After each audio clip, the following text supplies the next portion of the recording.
Friends, मैं प्रदीप। आप देख रहे हैं मेरा चैनल इन्फॉर्मेंट सिंह। आज हम बात कर रहे हैं उत्तर प्रदेश में सीएम आदित्यनाथ के 5 सूत्रों के बारे में। ऐसे कौन से 5 सूत्र हैं उसको हम विस्तार से बताएंगे आपको।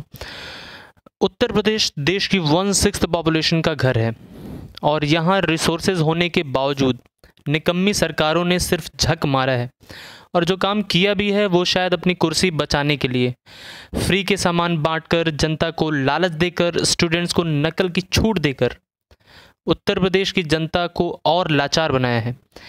काफ़ी समय के बाद उत्तर प्रदेश की राजनीति में ये जो आकस्मिक बदलाव आया है वो बहुत ही विशाल है। 300 से ज़्यादा सीटें जीतकर बीजेपी उत्तर प्रदेश के सिंहासन पर आसीन तो हो चुकी है, पर बड़े बदलाव के साथ बहुत बड़ी जिम्मेदारी उत्तर प्रदेश के नए सीएम आदित्यनाथ पर हैं। आइए देखते हैं ये कौन सी बातें हैं जो नए सीएम की most important and must do की लिस्ट में आती हैं। इसमें पहला है कानून व्यवस्था को ठीक करें। मुलायम सिंह यादव और अखिलेश यादव की सरकारें जिस वजह से बदनाम थी वो था गुंडा राज। मायावती जिन्होंने सपा के गुंडागर्दी के मुद्दों पर चुनाव जीते, वो भी गुंडागर्दी और सामाजिक भेदभाव की बोतल पर ढक्कन लगाने में कामयाब नहीं हुई। 20 करोड़ की आबादी वाले इस प्रदेश में योगी जी के लिए ये एक बड़ी चुनौती होने वाली है और पुरानी सरकारों की तरह सिर्फ हवाई वादों को छोड़ धरातल पर क्या बदलाव आते हैं उसी बात से योगी जी की सक्सेस जुड़ी हुई है।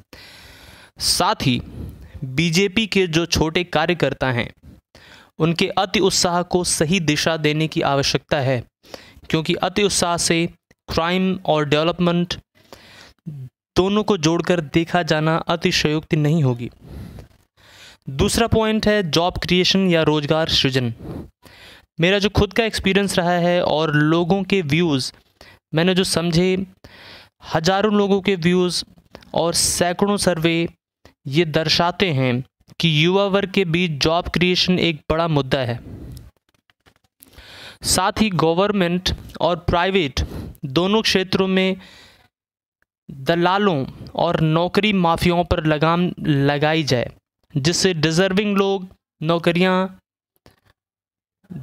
की नौकरियां गुंडे और गवारों की भेंट न चढ़ें। तीसरी बात जो क्षेत्र में आती है, इस बात से रिलेटेड है, वो है शिक्षा को चोरकट्टों और नकलचियों से मुक्त कराना।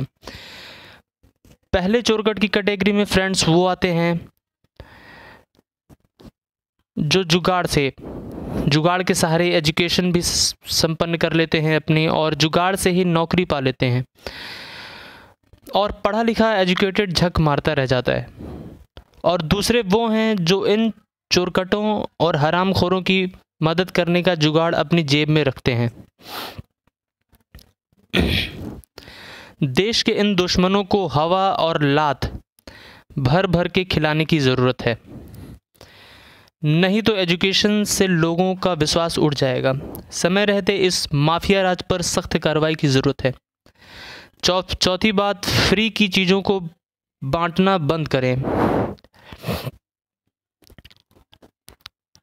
चाहे वो कर्ज माफ़ी हो या सब्सिडी, पर ये कदम तभी संभव है, तभी सफल हो सकता है जब लोगों के पास नौकरी के उचित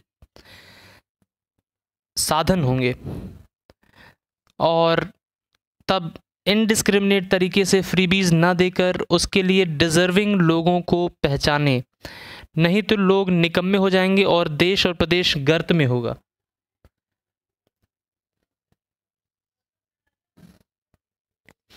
और जो 5वां पॉइंट है फ्रेंड्स, वो कट्टर बयानों से बचें। योगी जी पर कई बार ये आरोप लगे कि वो सिर्फ हिंदुत्व का झंडा लेकर दौड़ रहे हैं और उनके कट्टर बयान संपूर्ण रूप से सिर्फ हिंदुत्व को प्रक्षेपित करने वाले हैं।